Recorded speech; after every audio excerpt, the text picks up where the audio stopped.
नमस्कार मैत्रिणींनो. आज जो मी काही पदार्थ करत आहे तो खानदेशातील आणि इतर सर्वही ठिकाणी केला जाणारा. आता अक्षय तृतीयेसारखा सण येतो आहे, तर त्याच्यासाठी लागणारा जो गोड पदार्थ असतो तो म्हणजे सांजरी. सांजरी ही गुळातील आणि साखरेतील दोन्ही प्रकारे करू शकतो, पण जी गुळातील सांजरी आहे तिची चव अगदी सुंदर लागते. त्याच्यामुळे मी आज तुम्हाला अगदी सोप्या पद्धतीने अक्षय तृतीयेला लागणारी गुळाची सांजरी हा पदार्थ बनवायला शिकवत आहे.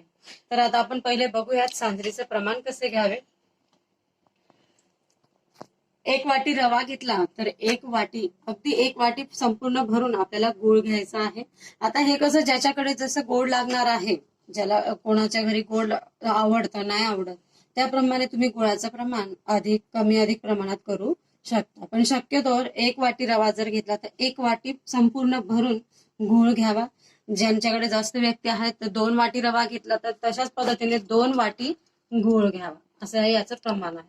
आता पहिल्यांदा आपण कढई थोडी गरम करून घेतली आहे, त्यात आपण रवा टाकणार आहोत. गॅस अगदी मंद आचेवर ठेवायचा आहे तुम्हाला, कारण आपण जर जास्त ठेवला तर रवा जळण्याची शक्यता असते. त्याच्यामुळे आपल्याला अगदी लो फ्लोवर ठेवायचा आहे.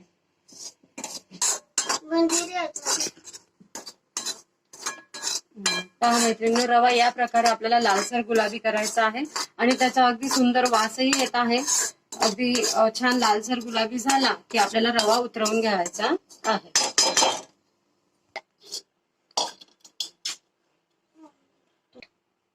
मैत्रिणींनो पहा, हा रवा आपण अशा प्रकारे छान लालसर करून घेतलेला आहे. आता आपल्याला करायचंय गुळाचा पाक. त्याच्यासाठी आपण ठेवलेला आहे गॅसवर मंद आचेवर एक छोटी पातेली ठेवलेली आहे आणि आता त्यात आपल्याला 1 वाटी प्रमाणात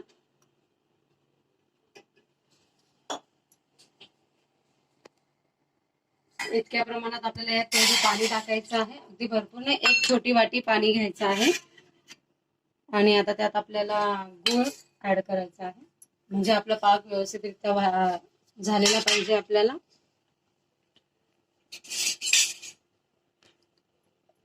आता त्याला योग्य प्रकारे आपल्याला एकत्रित करायचे आहे. अशा प्रकारे आपल्याला गुळाच्या पाकाला उकळी येऊ द्यायची आहे व्यवस्थितरित्या. आपला पाक थोडा घट्ट झाला पाहिजे, या प्रकारे आपल्याला उकळी घ्यायची आहे. गॅस बंद करून पहा मैत्रिणींनो, आपला हा गुळाचा पाक असा तयार झालाय. आता आपल्याला जो आपण भाजलेला रवा आहे त्याच्यामध्ये हा गुळाचा पाक गाळणीने गाळून घ्यावा, कारण त्यात गुळामध्ये काही वेळेस कचरा असू शकतो, काही असू शकतं. त्याच्यामुळे आपल्याला तो गाळणीने गाळून घ्यायचा आहे की जेणेकरून तो कचरा गाळणीमध्ये निघून जाईल. आता हेच मिश्रण आपल्याला व्यवस्थितरित्या अगदी एकजीव करून घ्यायचं आहे.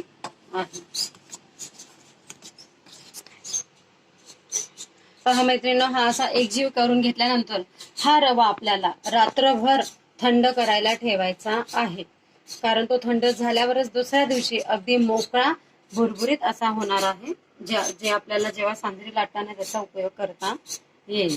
आणि आपल्याला तो रात्रभर थंड झाल्यानंतर दुसऱ्या दिवशी अगदी मोकळा झाल्यानंतर त्यात आपल्याला काळी मिरी आणि वेलची एकत्र बारीक करून घ्यायचा आहे आणि शिवाय त्यात खोबऱ्याचा किस करून आपल्याला जेव्हा थंड होईल तेव्हा एकत्र करायचं आहे. हे पहा, आता आपला हा आहे सांजरीचा तयार झालेला सांजा. दुसऱ्या दिवशी त्याला आपण थंड करून घेतलेला आणि पहा कसा एकदम व्यवस्थित मोकळा झालेला. याच प्रकारे आपलाही सांजा व्हायला हवा.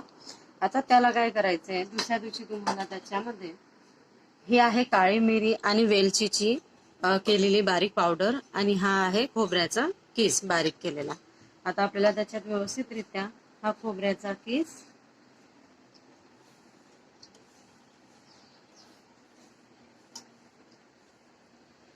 आणि ही त्याचबरोबर काळी मिरी आणि वेलचीची मिक्स केलेली पावडर हे आपण त्या सांज्यामध्ये तयार असलेल्या सांज्यामध्ये टाकून घेतली आणि आता त्याला व्यवस्थितरित्या आपल्याला ते एकत्र करून घ्यायचे. एकजीव मिश्रण झालं पाहिजे आपलं.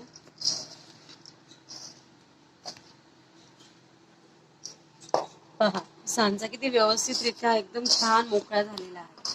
आपण आदल्या दिवशी याला करून ठेवलेला, तर रात्रभर त्याला आपण थंड करायला ठेवलं. थंड झाल्यानंतर अशाच पद्धतीने सांजा हा मोकळा अगदी असा भुरभुरीत आला पाहिजे की ज्याच्याने आपल्या सांजरीची चव खूप सुंदररित्या आपल्याला लागेल.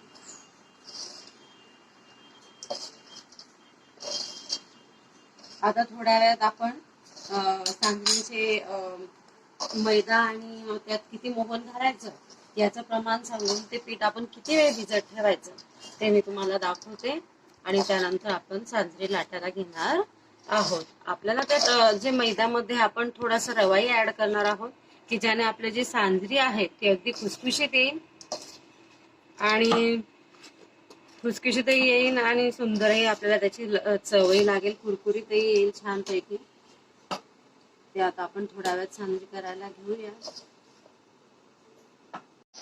पहा मैत्रिणींनो, आपण जो मी तुम्हाला सांगितल्यानुसार 20 मिनिटासाठी आपल्याला हे तुपाचं मोहन घालून हे पीठ आपण एकजीव करून घेतलेलं आहे. अशा प्रकारे बघा हे पीठ कसं छान मऊ लुसलुशीत झालेलं आहे. आता याच पिठाचे ज्याप्रमाणे आपण पुरी बनवतो त्याचप्रमाणे आपल्याला याचे लहान लहान गोळे बनवून घ्यायचे आहेत. अशा प्रकारे आपल्याला त्यांचे गोळे बनवायचे आहेत.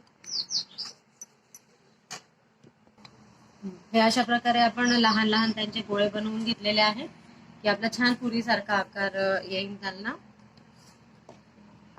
आता आपल्याला त्यांच्या गोळ्यांना लावण्यासाठी थोडस मैद्याचं पीठ घ्यायचं आहे बरोबर.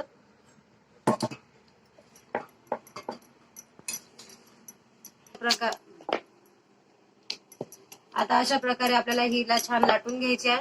अगदी जसं बारीकही नाही लाटायची कारण मग ती फुटण्याची शक्यता असते. त्याच्यामुळे थोडं जाडसरच आपल्याला पुरी राहू द्यायची आहे.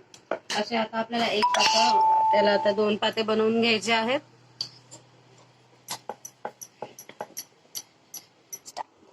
आता आपल्याने अशा प्रकारे 2 पुऱ्या लाटून घेतलेल्या आहेत. आता यात आपल्याला सांजा भरायचा आहे. योग्य प्रमाणात आपण त्यात सांजा भरायचा आहे. अगदी जास्तही नको की आपली तळताना सांजरी फुटेल असंही नको आपल्याला. सांजा योग्य प्रमाणात भरायचा आहे. आणि आता पहा याच्या जे आपण लाटलेल्या पुऱ्या आहेत त्याच्या कडांना आपल्याला थोडं वाटीमध्ये दूध घ्यायचं आहे आणि एका काडीला थोडासा कापूस लावून म्हणजे अगदी कापसाचा बोळा बनवून आपल्याला त्याच्या कडांना व्यवस्थितरित्या ते लावून घ्यायचं आहे की जेणेकरून ते अगदी व्यवस्थितरित्या चिटकेल. म्हणजे तळताना आपली सांजरी फुटणार नाही. दुधामुळे ती काय होईल, त्याच्या कडांना लावून घेतल्यामुळे दूध ती व्यवस्थितरित्या एकमेकांना चिटकते. आता आपल्याकडे हे डिझायनिंग कटर आहे सांजरी कट करण्याचं, ज्याच्याने नागमोडी छान सांजरीचा शेपही दिसेल. त्याच्याने आपल्याला त्या कडांवरून ते गोल फिरवून छान सांजरीला गोलाकार द्यायचा आहे. पहा किती सुंदररित्या तिला शेप तयार झालेला आहे. अशा प्रकारे आपल्याला सांजरी भरून घ्यायची आहे आणि ते व्यवस्थित अलगद उचलून आपल्याला एका ताटात त्याच्यावर पेपर ठेवायचा आहे. कारण का पेपर ठेवण्याचं कारण म्हणजे आपली सांजरी त्याला चिटकणार नाही. मैदा असल्यामुळे तो चिटकणार नाही ताटाला, म्हणून आपण त्या ताटात पहिले आपल्याला एक पेपर किंवा एखादं पान ठेवून घ्यायचं आहे.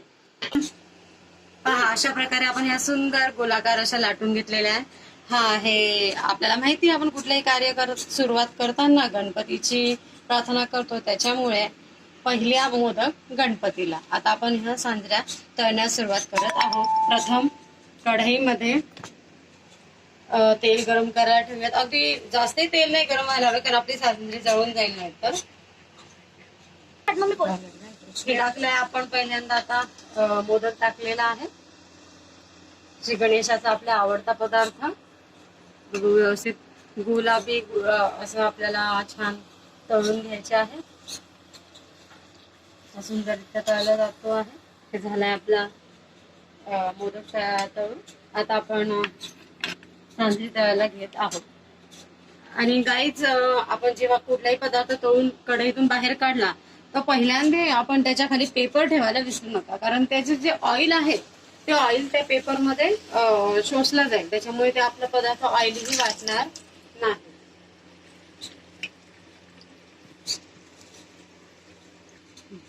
अशा प्रकारे आता आपण दुसरी सांजरी घेतलेली आहे तळायला आणि सुंदर सोनेरी असा रंग येतोय आपल्या सांजरीला. आणि सांजरीचा रंग असाच यायला हवा, तेव्हा ती व्यवस्थितरित्या तळली जाणार आहे आणि खुसखुशीत येणार आहे.